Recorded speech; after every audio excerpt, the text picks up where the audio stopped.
প্রিয় শিক্ষার্থীরা, আশা করি সবাই ভালো আছো। আজ তোমাদের অনলাইন ক্লাসে স্বাগতম। আজকে যে বিষয়টি নিয়ে আলোচনা করব তা হলো পোলট্রি এবং গবাদি পশু পালন। এই দুটি ক্ষেত্র আর একটি উল্লেখযোগ্য ক্ষেত্র বাংলাদেশের কৃষিক্ষেত্রের মধ্যে।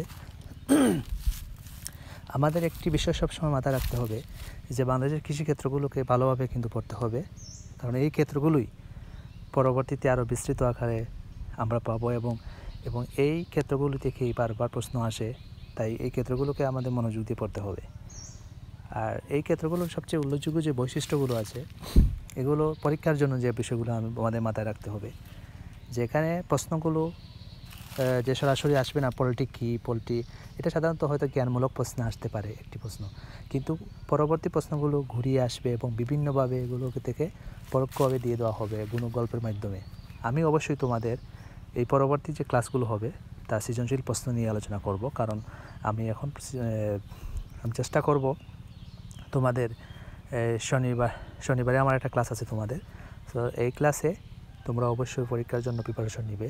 এই যে চারটি ক্ষেত্র পড়াইছি তোমাদের, বিশেষ করে ফসল, বন এবং মৎস্য, আজ পড়াবো হচ্ছে এই পোলট্রি এবং গবাদি পশুপালন।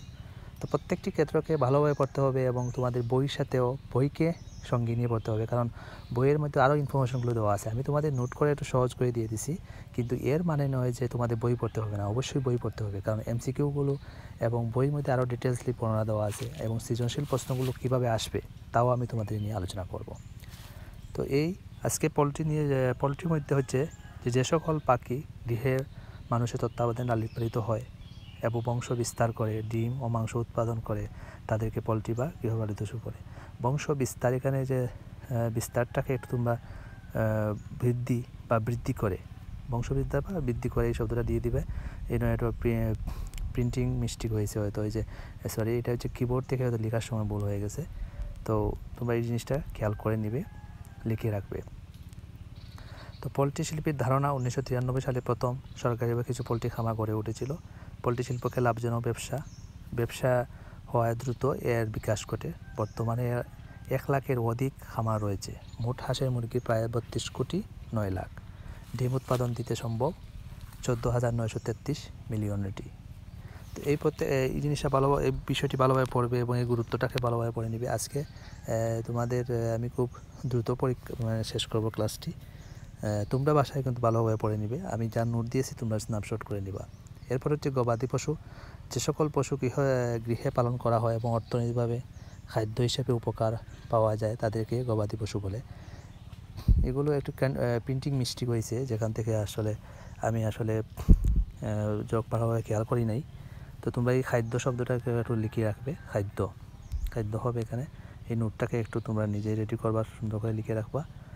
আর এই যে গবাদি পশুর উদাহরণগুলো দেওয়া আছে এবং অর্থনৈতিক গুরুত্ব আমি সংক্ষিপ্ত করে দিলাম। তোমরা বই থেকে একটু বিস্তারিত এই টপিকগুলোকে পড়বে, বিশেষ করে গবাদি পশু, মৎস্য, এরপরে আছে তোমাদের পোলট্রি, এরপরে ফসল।